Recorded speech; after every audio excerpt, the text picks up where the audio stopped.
Provérbios capítulo 16, nós vamos ler juntos versículos 1 até o 3.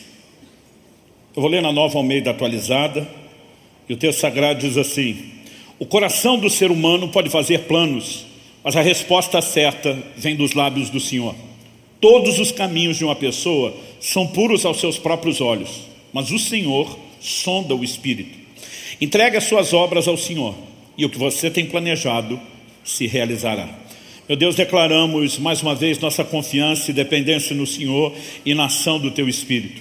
Nós oramos que hoje, ó Deus, seja de fato real, verdadeira na vida de cada um de nós, a declaração da Tua palavra, lâmpada para os meus pés e a Tua palavra, luz para o meu caminho. Nós oramos por orientação prática, nós oramos por aquele direcionamento dos céus, que nos leva não só a entender princípios, mas aquela capacidade de corresponder contigo, de viver aquela aplicação que só o Senhor pode fazer.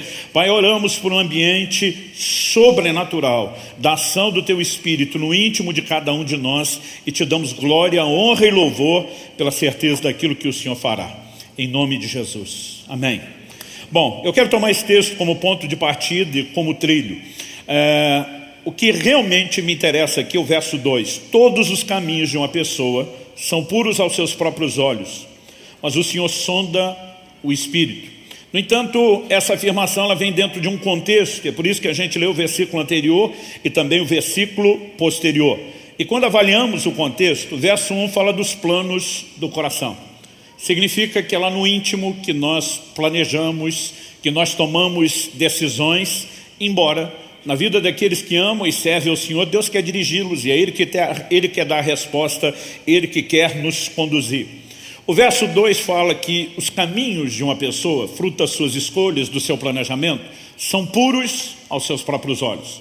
E como contraponto dessa avaliação humana do que seria bom como caminho, nós temos um contraste de um Deus que sonda o espírito. Essa palavra traduzida na Nova Almeida atualizada, que eu li, sonda o espírito, na Almeida Revista e Atualizada, aliás, em todas as versões de Almeida, das mais antigas, a corrigida, a revisada, Almeida Fiel, que são traduções por literalidade, nós temos o que consta exatamente no original: o Senhor pesa os espíritos. No entanto, o espírito, que não é algo material, que não tem volume, não pode ser literalmente pesado. Então, a maioria das traduções mais novas, as chamadas por equivalência e não por literalidade, elas tentam dar o sentido da afirmação. A Nova Almeida Atualizada, que eu diz, em vez de pesa, usa a expressão sonda. A NVI, a Nova Versão Internacional, diz que o Senhor avalia o espírito. A NVT, a Nova Versão Transformadora, diz que Deus examina as intenções de cada um. A Nova Tradução da linguagem de hoje diz: o Senhor julga as intenções. Basicamente, a Bíblia está falando de que Deus sonda o nosso íntimo, E Deus está procurando avaliar, pesar, sondar o quê? Aquilo que nos dirige, que nos leva a planejar, a tomar decisões. O tema da minha mensagem hoje é: avalie suas motivações. Quando falamos de motivações, nós estamos falando de algo que é mais sério, é mais impactante, é mais importante do que talvez a maioria de nós mensuramos. Normalmente nós temos uma ideia e um conceito de que o erro está relacionado àquilo que nós fazemos. Mas a definição da Bíblia de erro não se limita ao que alguém faz. Muitas vezes está relacionado ao como. Então, por exemplo, Tiago 4,2 diz: nada tendes porque não pedis. Eu sempre dou esse exemplo. Alguns crentes não recebem Deus porque não oram. Mas o verso seguinte, Tiago 4,3 diz: pedis e não recebeis porque pedis mal. Então alguns estão fazendo coisas certas, como orar, mas estão fazendo do jeito errado. Às vezes a característica do erro não é o que se faz, é como se faz. E nem sempre nós conseguimos perceber o como na classificação de erro, assim como percebemos o que. No entanto, eu diria que ainda mais delicado que o como é o porquê fazemos. O porquê tem a ver com as motivações. Você vai ver, por exemplo, Jesus confrontando os fariseus o tempo todo no ministério dele, o que parece quase um contrassenso, porque os fariseus eram parte da seita mais severa dentro do judaísmo, a mais dedicada. Eram o que hoje em dia a gente chamaria de os beatos, os carolas da época. Eles viviam uma vida de profunda dedicação, eram muito religiosos. Mas o tempo todo Jesus os confrontava, não necessariamente pelo que eles faziam, Muitas vezes pelo como e muitas vezes pelo porquê. Então, por exemplo, Mateus capítulo 6, no Sermão do Monte. Jesus fala desse povo dando esmolas, Jesus fala desse povo orando e Jesus fala deles jejuando. Algum de nós ousaria dizer que dar esmola, orar ou jejuar é algo errado? Não. O problema não era o que eles estavam fazendo. Jesus disse que eles estavam fazendo isso só para ser vistos pelos homens. O problema era o porquê, a motivação. E uma motivação errada, ela pode nos levar a errar mesmo quando aos olhos de outros, às vezes aos nossos próprios olhos, nós estamos fazendo a coisa certa. É por isso que nós precisamos entender o quão sério é a perspectiva bíblica da motivação. Por exemplo, se a gente falar de pregar o evangelho, nenhum crente vai dizer isso está errado. Mas alguém pode fazer a coisa certa, que é pregar o evangelho, por motivos errados. Um exemplo bíblico.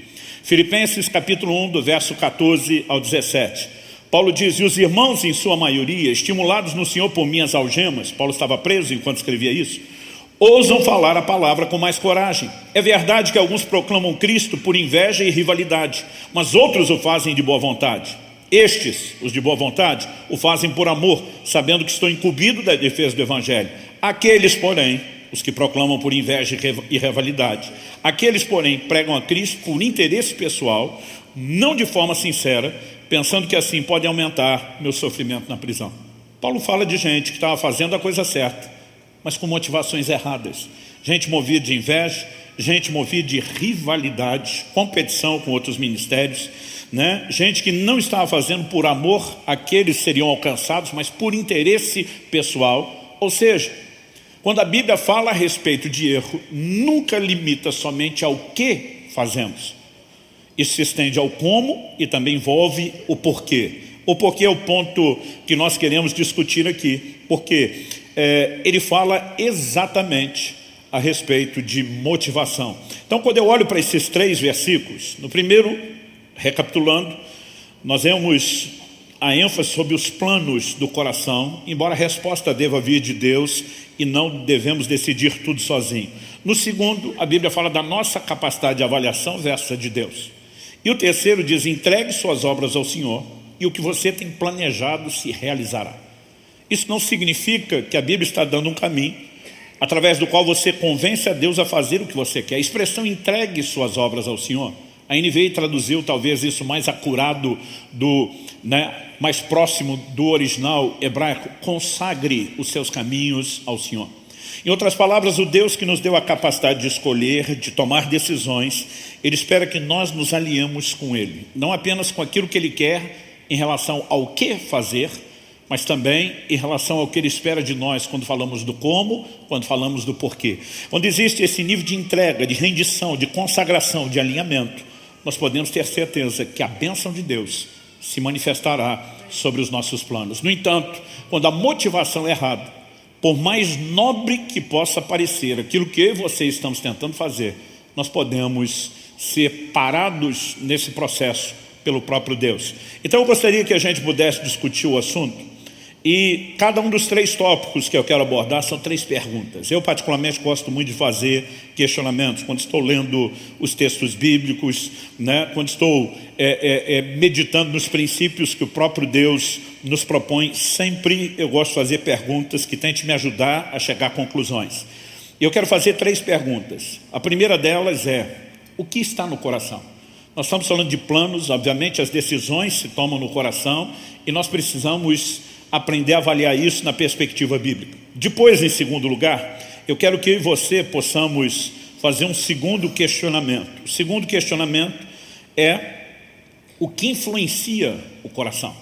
Depois de entendermos o que entra no coração e como se processam as decisões, quais são as influências que o coração pode ter, inclusive externas. Para só depois de discutir essas 2 coisas, eu entrar no elemento prático que tem a ver com o foco da mensagem. Como avaliar o coração, ou o lugar onde se processam as nossas motivações. Então vamos lá.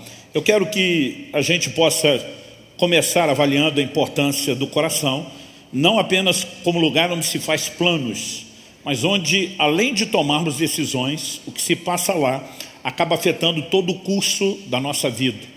Em Provérbios, no capítulo 4, no verso 23, a Escritura diz, sobre tudo o que se deve guardar. Há muitas coisas que nós devemos guardar no nosso relacionamento com Deus, no nosso patrimônio de vida espiritual, em todo o escopo das coisas que Deus nos concede, como por exemplo proteger nossas casas, as famílias. Mas a Bíblia diz sobre tudo o que você deve guardar. Guarde o seu coração. Por que a Bíblia coloca o coração como uma das coisas que mais precisam ser protegidas? O texto diz, sobre tudo que se deve guardar, Provérbios 4:23, guarda o teu coração, porque dele procedem as fontes da vida. O que afeta o coração do lado de dentro, afetará nossas decisões, nosso estilo de vida e aquilo que nós fazemos do lado de fora. Alguém diz com muita propriedade que para poluir um rio, você não precisa andar todo o curso e extensão do rio tentando sujar as águas. Basta ir à fonte, poluir a fonte. Se você poluir a fonte, aquela poluição, aquela sujeira se espalha por todo o rio. Quando a Bíblia diz, guarda o seu coração, porque ali estão as fontes da vida, Deus está dizendo, se isso for maculado, macula o restante da sua vida, o restante dos seus atos, o restante das suas ações. Então acredito que em primeiro lugar, nós precisamos entender o como decisões, valores, se alinham dentro do nosso coração, para a partir disso transbordar.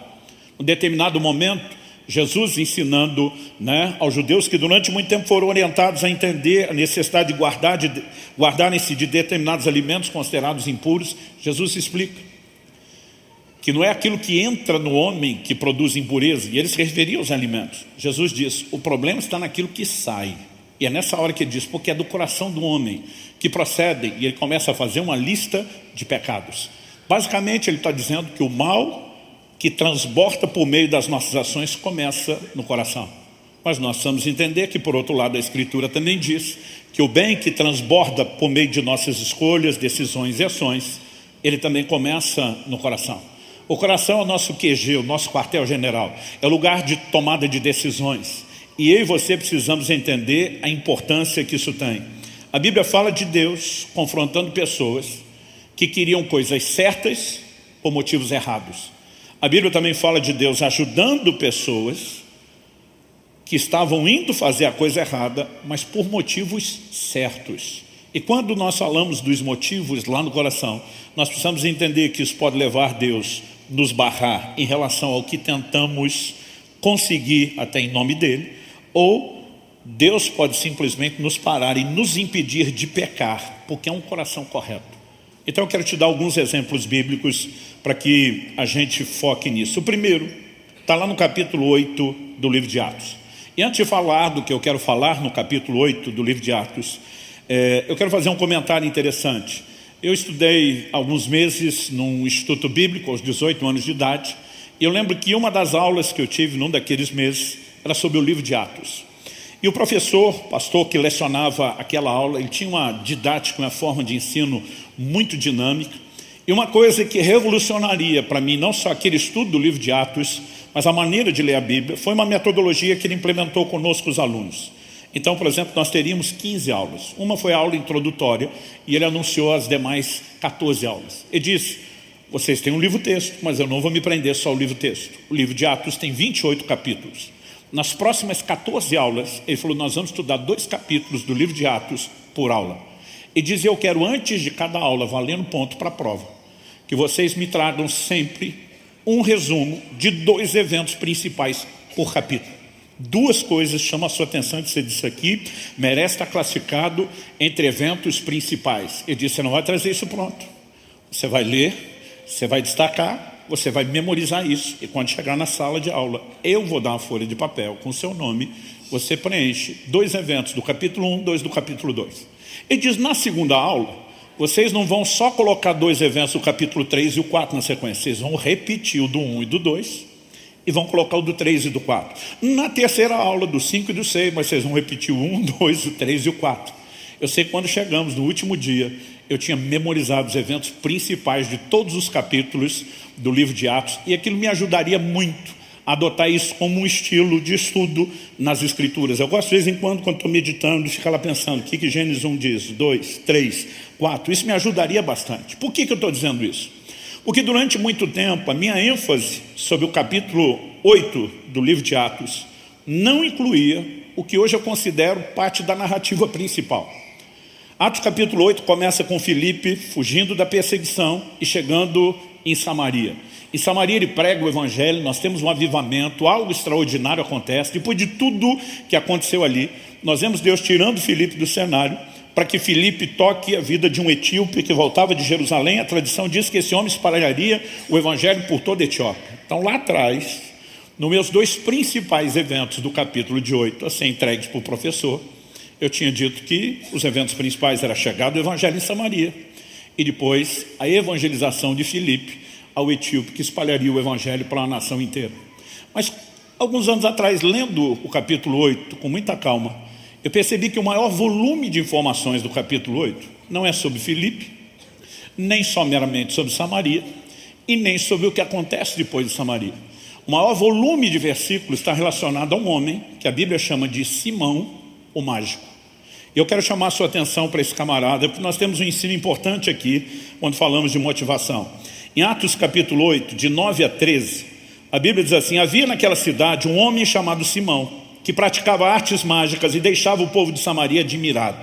Dizia ser alguém muito importante, e todos lhe davam ouvidos, do menor ao maior, dizendo: este homem é o poder de Deus, chamado o grande poder. Davam atenção a ele, porque durante muito tempo os havia impressionado com as suas artes mágicas. Resumindo, ele era o cara. Ele estava debaixo dos holofotes na cidade. Mas a Bíblia diz: quando, porém, deram crédito a Filipe, que os evangelizava a respeito do reino de Deus e do nome de Jesus Cristo, iam sendo batizados tanto homens como mulheres. O próprio Simão abraçou a fé e, tendo sido batizado, acompanhava Filipe de perto, observando extasiado os sinais e grandes milagres praticados. Então agora nós temos esse homem, antes dedicado à magia, se convertendo, sendo batizado. E não só isso, ele vem com tudo para cima da fé. Agora ele cola em Filipe, ele quer ver os sinais operados, ele quer estar envolvido em tudo o que está acontecendo.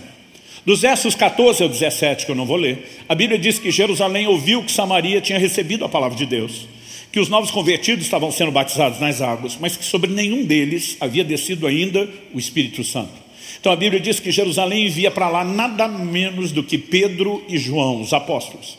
E a Bíblia diz que quando eles chegam, eles começam a impor as mãos, e as pessoas sobre quem eles impõem as mãos são cheias do Espírito Santo. E é depois desse evento que nós vamos para o verso 18 a 23, que de novo a descrição volta para o Simão.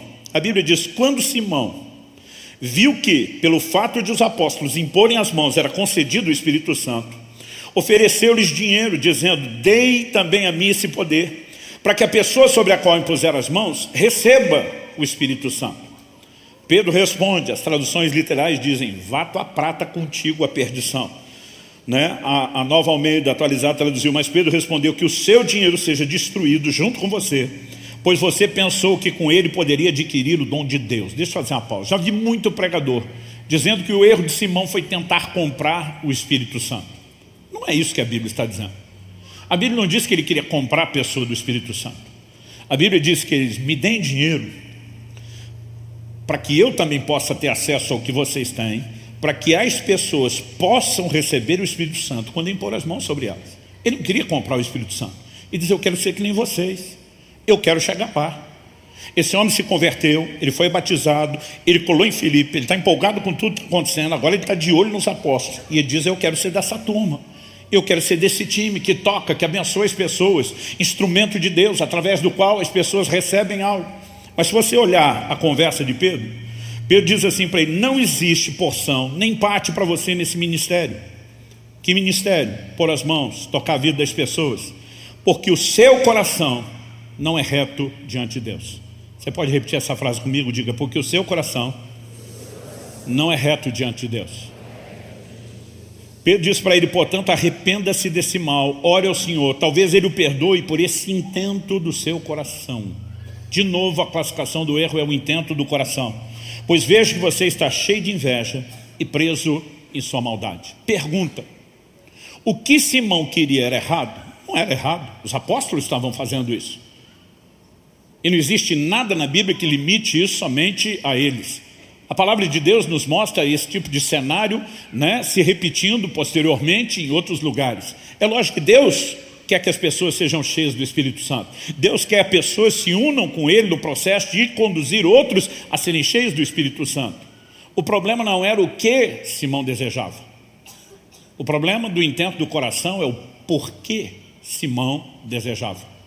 E aí você vai entender que nos versos anteriores, quando a Bíblia começa a descrever Simão, enfatiza que ele deixava o povo de Samaria admirado, que ele se dizia ser importante, que todo mundo lhe dava ouvidos, do menor até o maior, que durante muito tempo eles o tinham impressionado. Toda essa descrição de que esse camarada durante muito tempo esteve debaixo dos holofotes não está aqui à toa. A Bíblia está falando de como esse camarada estava acostumado com a projeção, até que Filipe chega pregando o evangelho. Agora quem está brilhando é Filipe. O próprio Simão entende o erro das práticas mágicas e com certeza ele simplesmente existe, eu não posso mais funcionar nesse negócio. Mas a alma desse camarada está gritando dentro dele. De alguma forma ele precisa voltar a ter proeminência, de alguma forma ele precisa voltar a ter projeção. E ainda que ele olhe para a magia e diga isso é errado, e eu não posso me projetar mais usando isso, ele vê uma oportunidade de naquilo que é certo, voltar a brilhar. Ou seja, o desejo de fazer o que era certo estava fundamentado numa motivação errada. Eu e você precisamos entender que motivações, elas são delicadas, porque muitas vezes elas se escondem atrás de coisas certas, mas os nossos motivos são errados. Quando começamos a igreja em Curitiba, depois de 2 anos e meio que já tínhamos começado ao alcance de Irati, eu vim para cá debaixo de uma direção clara de Deus, que não era apenas estabelecer e plantar a igreja, mas seguir aquilo que já tínhamos começado desde o início da igreja em Irati. O ministério que servisse o corpo de Cristo, a gente tocaria a igreja local por meio de multiplicar a nossa equipe, sem deixar de fazer aquilo que era o chamado principal, que era servir do lado de fora. Eu já estava praticamente há 3 anos fazendo isso, quando comecei a igreja, 2 anos e meio lá, mais 6 meses de espera aqui, enquanto já estávamos a igreja. E eu lembro que tão logo a gente passou ali o primeiro ano, eu comecei a orar a Deus e pedir ao Senhor que me permitisse ficar 1 ano sem viajar. Minha rotina durante 17 anos antes da pandemia foi a média de toda quinta, sexta e sábado fora de casa, de domingo a quarta, servindo a igreja e em casa, mas durante esses dias fora, ou seja, era quase metade da semana. E até hoje essa dinâmica das viagens, ela tem sido um grande desafio. Mesmo que o desafio de cuidar dos filhos, de não permitir que houvesse distância, atrapalhasse, nós ainda continuamos diante desse desafio de serve a igreja, mas também serve do lado de fora. Eu lembro que logo no primeiro ano eu comecei a orar com insistência, dizendo, Deus, me deixa ficar quieto 1 ano em Curitiba. Me deixa ficar 1 ano sem viajar. Não estou te pedindo para parar de fazer aquilo que o Senhor me chamou a fazer. Eu quero só 1 ano. E um dia eu estava orando sobre isso, já há bastante tempo, com insistência, mas nesse dia o Espírito Santo falou, por que você quer ficar 1 ano sem viajar? Eu falei, eu quero cuidar das tuas ovelhas. E o Espírito Santo falou, e os lugares onde eu te envio não são minhas ovelhas? Eu falei, são. Então, reformulando, eu quero cuidar das minhas ovelhas.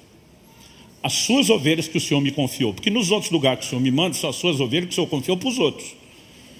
E eu quero cuidar melhor das minhas do que das que o Senhor confiou para os outros.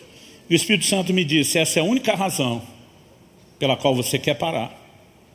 Ou será que você também não está desejoso de provar para fulano e Beltrano, citou o nome de 2 amigos meus pastores, que estavam à frente de igrejas bem-sucedidas em Curitiba. E diz, ou será que você não quer provar para fulano e Beltrano que você é tão bom quanto eles? E quando ele falou isso, foi como se meus olhos se abrissem. E eu enxerguei aquilo que eu nunca tinha enxergado antes. Mesclando numa decisão correta, que tinha bons princípios e motivos corretos, havia uma motivação carnal se misturando a elas. E quando a Bíblia diz que os caminhos dos homens são puros aos seus próprios olhos, é porque muitas vezes até a gente vai fazer questão de usar aquilo que é correto para tentar sustentar motivações que nem sempre são corretas.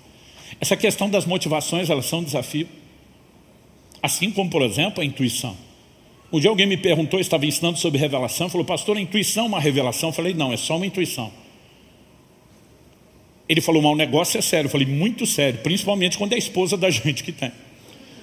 Todo homem casado sábio sabe que se a mulher falar cuidado com isso, o assunto, o conselho dela merece alguma atenção.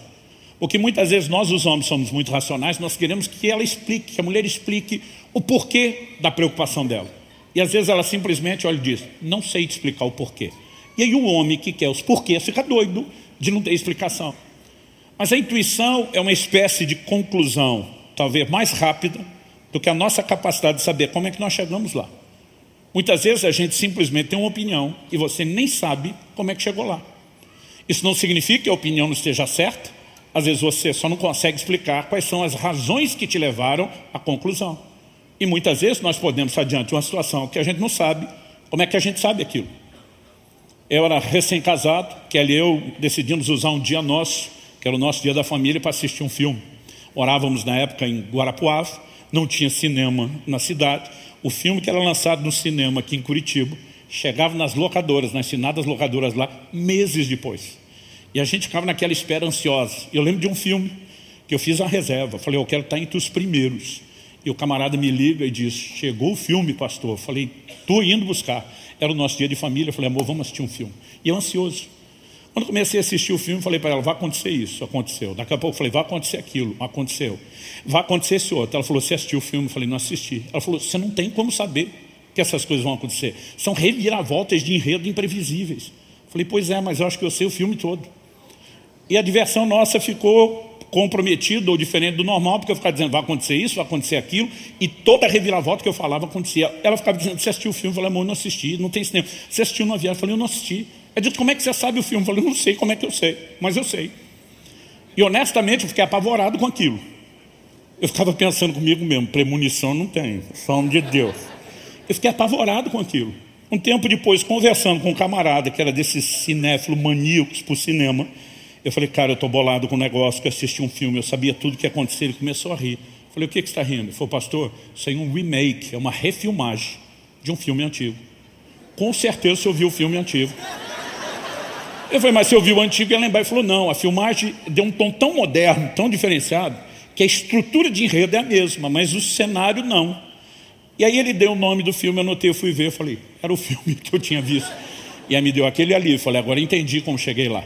Muitas vezes nós sabemos coisas que não sabemos como sabemos. Intuição está mais ou menos aí. Mas motivação nos leva a tomar escolhas ou decisões que muitas vezes nós não sabemos por que estamos fazendo, mas estão lá. Daniel, no capítulo 2, nos conta que Nabucodonosor tem um sonho, uma visão. Ele vê uma estátua com 4 metais diferentes. A cabeça de ouro, o peito e os braços de prata, ventre de bronze. E a Bíblia diz que as pernas eram de ferro. Na visão, uma pedra era cortada sem auxílio de mãos. Ela atingia a estátua nos pés, a estátua esmiuçava, era levado pelo vento, desaparecia. E a pedra que ficava no lugar da estátua crescia, se tornava uma montanha que enchia toda a terra. Daniel tem a revelação de qual foi o sonho, que o rei não lembrava, e ele dá a interpretação. Ele diz, você é a cabeça de ouro. Babilônia foi o primeiro império de proporções mundiais. Nunca antes na história alguém dominou o mundo de então. Mas ele diz, depois de ti se levantará um reino inferior ao seu. Ou seja, a mudança de metal era mudança de reino. Ele está dizendo, Babilônia é ouro. Depois de você vem um novo reino. Nós sabemos pela história que Babilônia foi sucedida pelos Medo-Persas. Mas a mudança do ouro para a prata era a primeira mudança de reino. Mas de prata para o bronze era a próxima mudança para o terceiro reino. A Grécia, de Alexandre o Grande. E depois a mudança para o metal, que nós sabemos ser Roma, foi nos dias de Roma que a pedra, Cristo, vem. E Deus estava dizendo, eu vou dar fim nos impérios humanos, eu vou acabar com essa brincadeira, e é o meu reino que vai crescer e encher toda a terra. Esse era o significado da visão. Termina o capítulo 2, começa o 3, com qual descrição? A Bíblia diz que Nabucodonosor levantou uma estátua inteira de ouro e diz, todo mundo dobra diante dela. O que você acha que esse cara está dizendo, consciente ou inconsciente? Nem a pau que eu vou ser trocado por outro reino ou removido daqui. Talvez ele não tenha parado para pensar por que ele resolveu fazer a estátua, mas ele está reagindo àquilo. Motivações podem ser delicadas, porque nem sempre são percebidas. Agora, quando há um coração correto, a história muda. Olha comigo Gênesis capítulo 20, e vamos olhar junto dos versos 1 ao 7. O texto diz, Abraão partiu dali e foi para a terra do Neguebe. Habitou entre Cádiz e Sur e morou em Gerar. Abraão dizia que Sara, mulher dele, era sua irmã. A Bíblia mostra que esse é um acordo que o patriarca firmou com a sua esposa, que eram irmãos, na verdade, por pai de pai. Abraão decide contar uma meia-verdade, que eu prefiro chamar de meia-mentira, E a Bíblia diz, então Abimeleque, rei de Gerar, mandou buscá-la. Esse então já que a irmã não é mulher, eu quero ela para mim. O texto diz assim, Deus, porém, veio a Abimeleque em sonhos de noite e lhe disse, você vai ser castigado com morte por causa da mulher que tomou, porque ela tem marido. Ora, Abimeleque ainda não havia se aproximado de Sara e por isso disse, Senhor, matarás até uma nação inocente? Não foi ele mesmo que me disse, é minha irmã? E também ela me disse, ele é meu irmão? Com sinceridade de coração e na minha inocência foi que eu fiz isso. Deus respondeu-lhe em sonho, bem sei que na sinceridade de coração você fez isso. Por isso impedi que você pecasse contra mim e não permiti que você tocasse nela. Agora devolva a mulher a seu marido, pois ele é profeta, intercederá por você e você viverá. Mas se não a devolver, saiba que você certamente morrerá, você e tudo que é seu. Olha o contraste de Simão, o mágico. Simão quer fazer a coisa certa por motivos errados. Pedro tem uma revelação da parte de Deus. Então a mensagem que Pedro está trazendo agora é da parte de Deus. E diz, o seu coração não é correto, você não tem parte nem sorte no ministério. Arrepende aí para ver se rola um recomeço. Em outras palavras, está dizendo, você pode querer o que é bom, você pode querer ajudar Deus, mas Deus não quer você, porque o seu coração é errado. Agora nós temos um cara que, diferente do outro que queria fazer a coisa certa por motivos errados, está prestes a fazer a coisa errada, sem saber. Mas ele vai se envolver com uma mulher que é casada. E Deus adverte, diz, ei, não toca na mulher, ela tem marido. Ele diz, Senhor, eles me disseram que eram irmãos. Eu fiz isso na sinceridade do meu coração, eu não queria errar. Ele está planejando fazer o que é certo. Eu diz, eu sei, é justamente pela sinceridade do seu coração que eu estou aparecendo para te divertir. Agora preste atenção. Ou se devolve a mulher, o cara ora por você para abençoar a casa, ou você está lascado. A partir desse momento Deus diz, agora você é responsável por andar na luz da nova informação que eu te dei. A mesma escritura que mostra a gente querendo fazer coisa certa por motivos errados, às vezes mostra a gente que está na iminência de fazer algo errado, mas com motivos certos. E assim como Deus pode parar um intento de alguém que quer ir para o ministério por motivos errados, Ele pode parar alguém que está prestes a pecar, dizendo, ei, por causa de um coração e de uma motivação correta, eu vou salvar você. Dá para entender? Por toda a Bíblia, essas histórias estão espalhadas, esses testemunhos estão nas entrelinhas, e todo esse volume de informações não está aí à toa. Nós precisamos entender isso. A próxima pergunta, a primeira que a gente trabalhou aqui, é o que está no coração, e como muitas vezes nossos planos e decisões são afetados por motivações que nós nem percebemos. A segunda é, o que influencia o coração? Se do coração procedem as fontes da vida, e é nele que nós vamos planejar, tomar decisões, a pergunta é, o coração está unicamente debaixo da influência dos nossos pensamentos, ou ele pode ter influência externa, seja de outras pessoas ou do mundo espiritual?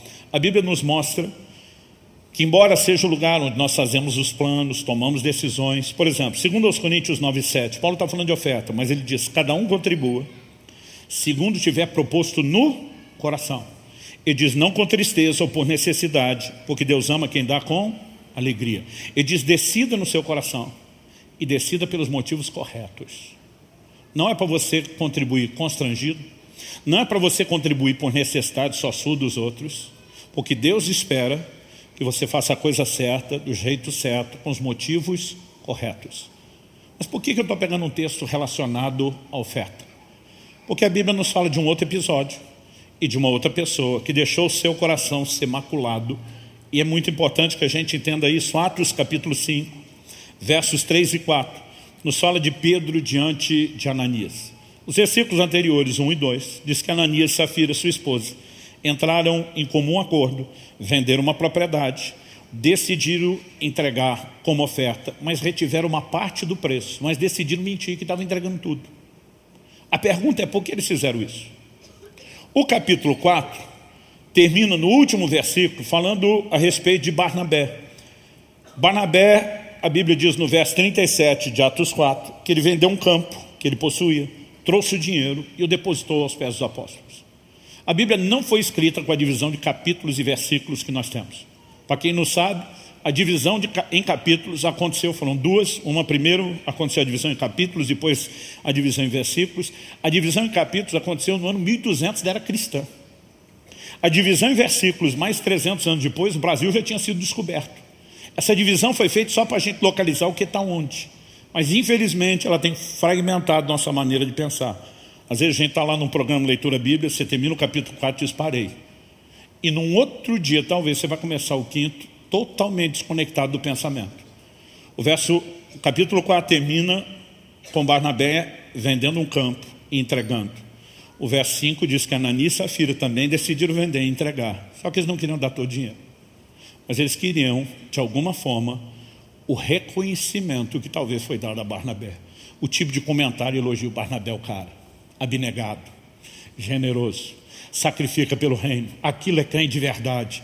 E os dois estão olhando aquilo tudo. E eles se dispõem a abrir mão de uma propriedade e pagar um alto preço pela popularidade no meio cristão. Você acha que esse desejo de like, de reconhecimento é coisa atual? Eles só não tinham mídia social naquela época. Isso é do ser humano. Então agora eles decidem, então vamos agir como se a gente estivesse fazendo o que Barnabé fez, só não vão fazer exatamente o que ele fez para sobrar uma grana.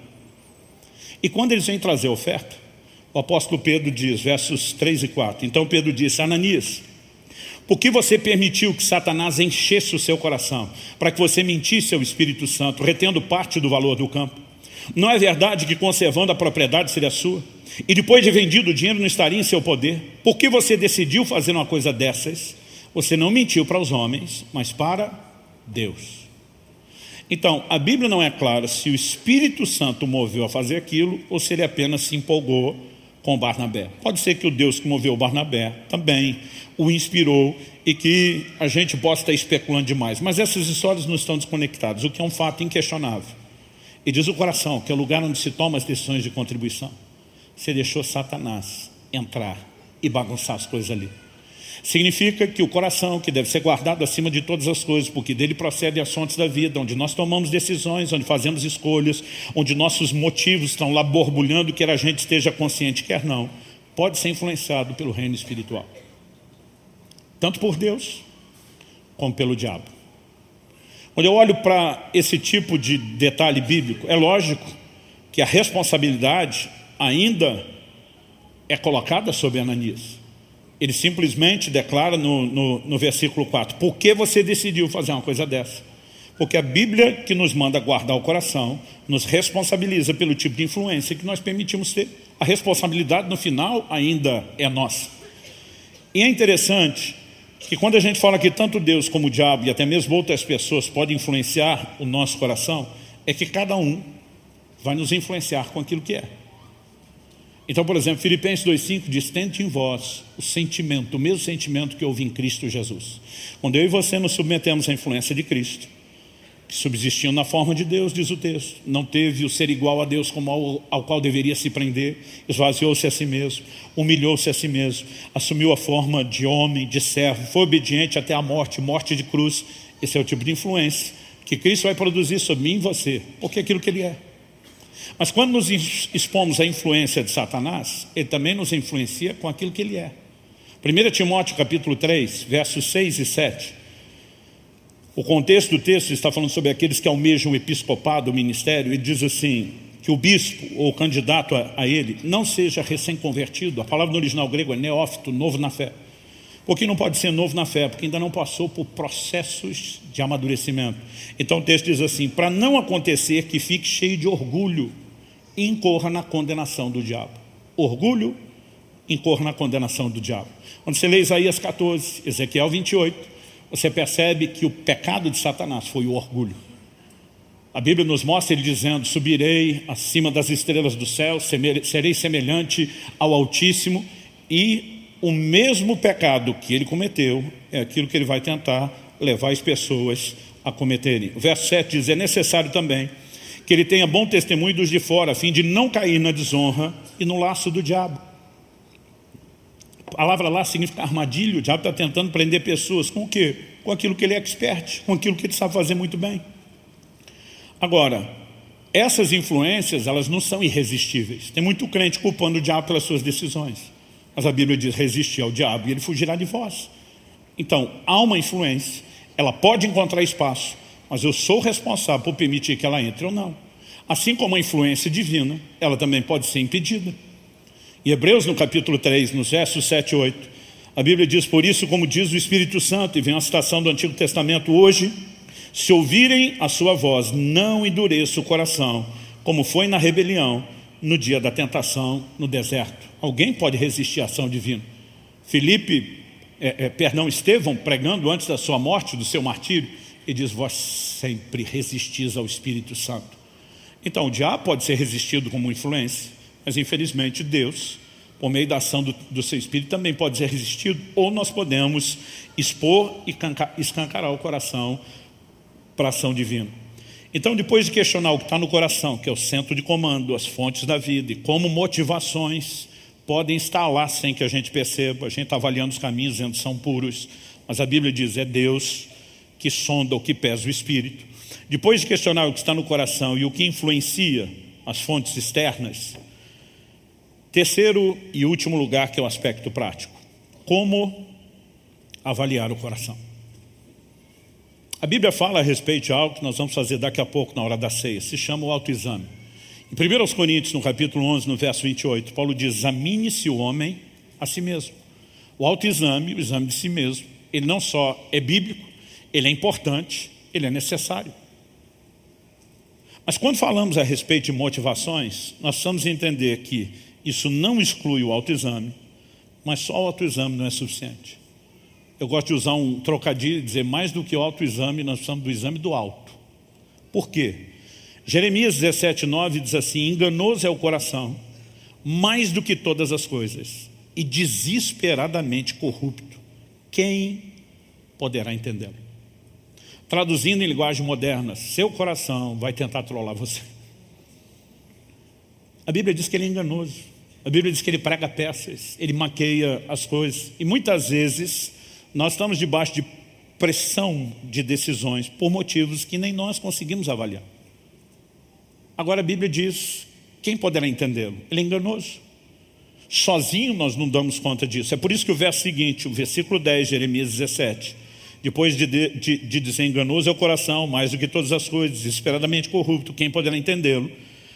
Deus continua e diz assim: eu, o Senhor, sondo o coração, eu provo os pensamentos, para dar a cada um segundo os seus caminhos, segundo o fruto das suas ações. Em outras palavras, Deus está dizendo: você sozinho não dá conta de avaliar o seu coração, você precisa da minha ajuda.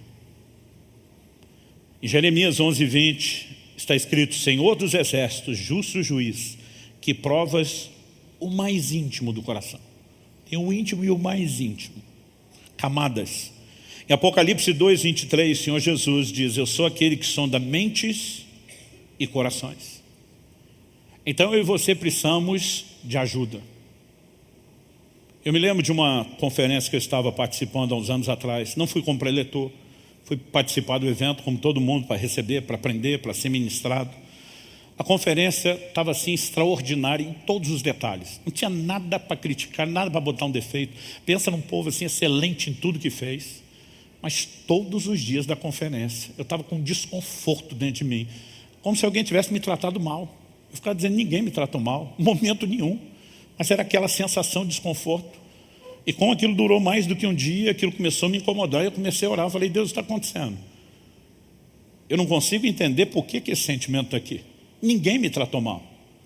Enquanto eu estava orando, o Espírito Santo falou comigo: sua alma está ficando acostumada ao tratamento VIP que te dão em todo lugar como preletor.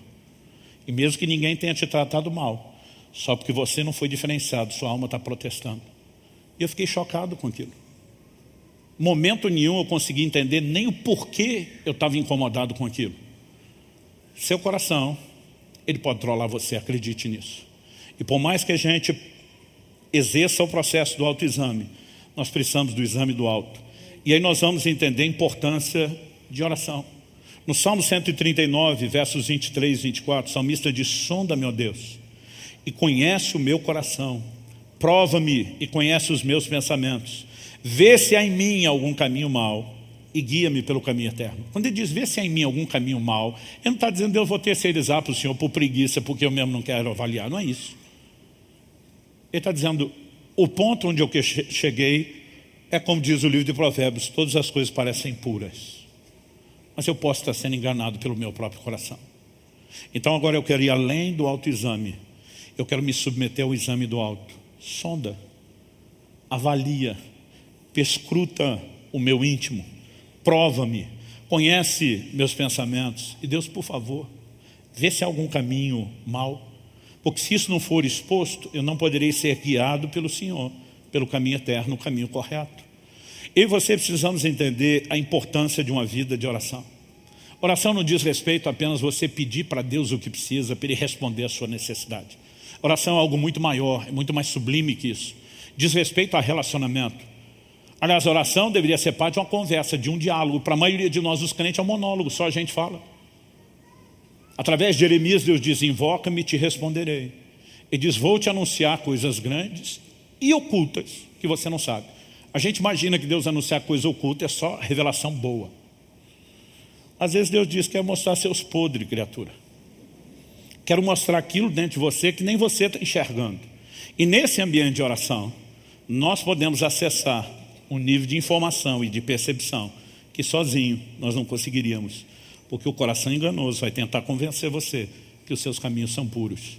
Sabe, muitas vezes eu tenho visto pessoas, e às vezes nós olhamos como Pedro olhou, debaixo de uma percepção, debaixo de discernimento, debaixo de revelação, e você vê uma motivação errada. E quando você tenta ajudar a pessoa a dizer, ei, você não está tomando a decisão correta, o camarada bate o pé, ele defende, ele é teimoso, ele tenta argumentar que os caminhos são puros. Nós precisamos de ajuda. E uma vida de oração pode nos ajudar a acessar aquilo que eu e você não estamos enxergando. Uma outra ferramenta importante que eu e você precisamos. Se você for rápido de endereço, abra sua Bíblia comigo em Hebreus, no capítulo 4, nos versículos 12 e 13. A Bíblia diz assim, porque a palavra de Deus é viva e eficaz. Eu amo essa declaração. E quando estamos falando da palavra de Deus, estamos falando de um livro que não é somente um livro. A palavra é viva, ela é eficaz. O texto diz assim, mais cortante do que qualquer espada de 2 gumes. E você precisamos entender o que está sendo dito para a época. A maioria das ferramentas tinha um gume, um corte só. Você pega o machado, corte de um lado só. Você pega a foice, corte de um lado só. Uma faca de cozinha, corte de um lado só. A espada, que era normalmente chapada, tinha 2 gumes, muitas delas, corte dos 2 lados. Porque não importa como você está manejando ela na guerra, ela vai ser mais eficaz. E na hora de perfurar e penetrar alguém, ela é um instrumento profundamente afiado. Mas a Bíblia está dizendo que a espada, que a palavra de Deus, ela é mais cortante do que qualquer espada de 2 gumes. E a Bíblia diz que ela penetra até onde? A ponto de dividir alma e espírito, juntas e medulas. E o texto diz, é apta para julgar os pensamentos e propósitos do coração. A NVI traduziu isso assim, e julga os pensamentos e intenções do coração. Outra versão diz, discernir os intentos do coração. A palavra de Deus é apresentada no livro de Tiago como um espelho. E ela mostra quem nós somos. Não só a realidade de quem somos em Cristo, no plano espiritual. Mas ela tem a capacidade de trazer à tona aquilo que está errado na minha e na sua vida. Olha a sequência, o verso 13 diz assim, não há criatura que não seja manifesta na sua presença, na presença do Deus da palavra viva. Pelo contrário, todas as coisas estão descobertas e expostas, outra tradução diz, nuas e patentes, aos olhos daquele a quem temos de prestar contas. Ou seja, motivações podem estar escondidas dos nossos olhos, mas nunca dos olhos de Deus. E quando eu e você nos expomos à palavra, ela tem o poder de trazer à tona, de discernir intentos do coração. Muitas vezes já me flagrei estudando a Bíblia, e eu não estava procurando uma resposta para o que aconteceu. Estava tentando entender princípios de forma geral, às vezes estava no meio de um estudo bíblico, às vezes estava preparando algum material, às vezes estava preparando uma mensagem, às vezes só estava na leitura, sem esperar que fosse acontecer nada. E de repente, diante daquele tempo de exposição à palavra, Deus consegue de uma forma personalizada começar a trazer à tona o que está no coração e a gente não enxerga. Agora, o grande problema da maioria de nós, primeiro a gente acha que errado é só o que a gente faz. A maioria de nós não considera o como, o que dizer, o porquê que está relacionado a motivações. Segundo, se a gente ainda parar para pensar, pode ser que a motivação errada também não seja legal, a gente não tem noção da nossa dificuldade de avaliar motivações. E mesmo que a gente se convença disso, infelizmente a maioria dos crentes não tem uma prática devocional diária, de tempo de relacionamento com Deus, de vida de oração, de vida na palavra. Ou seja, pode até saber que não é só o que faz, o porquê é muito importante. Pode até saber que ele sozinho não consegue, mas se não pegarmos o caminho prático, se não desenvolvermos aquele tempo onde Deus vai expor, né? Minha esposa repete uma frase muitas vezes, onde Deus vai expor o nosso coração peludo, né? Aquelas coisas que nós não estamos enxergando dentro de nós, elas jamais serão tratadas sem que sejam expostas, sem que sejam reconhecidas. E para serem expostas, nós vamos precisar desse lugar diante de Deus, seja por meio da prática da oração, seja por meio do envolvimento com a palavra. Às vezes é a combinação das duas coisas. Eu e você podemos entrar nesse lugar onde o que está escondido, eu chamaria a agenda oculta do coração, nossos motivos, eles começam a aparecer. E dessa forma, somente dessa forma, eles podem ser tratados. Resumindo e concluindo, saber que não é apenas o que fazemos que conta, mas o como e principalmente porquê é fundamental. Avaliar, ou melhor do que só tentar avaliar, se permitir ser avaliado por Deus sob a agenda do coração é ato contínuo na vida cristã, ou deveria ser. Terceiro, eu e você não vamos viver isso se não tirarmos tempo com Deus, tempo de oração, tempo na palavra, se não desenvolvemos a chave que é a sensibilidade ao Espírito Santo. Eu tenho visto muita gente girando em círculos, não chegando a lugar nenhum, frustrada porque ele acredita que ele está tentando fazer as coisas certas, mas muitas vezes não enxerga a motivação errada. Eu gosto de me questionar o tempo todo e questionar diante de Deus. Vou fazer o bem a alguém. Por que eu quero fazer isso? Eu lembro de uma ocasião que eu queria abençoar a vida de alguém e o Senhor falou para mim, siga em frente. Mas faça isso sem que a pessoa saiba e não deixe ninguém saber o que você vai fazer.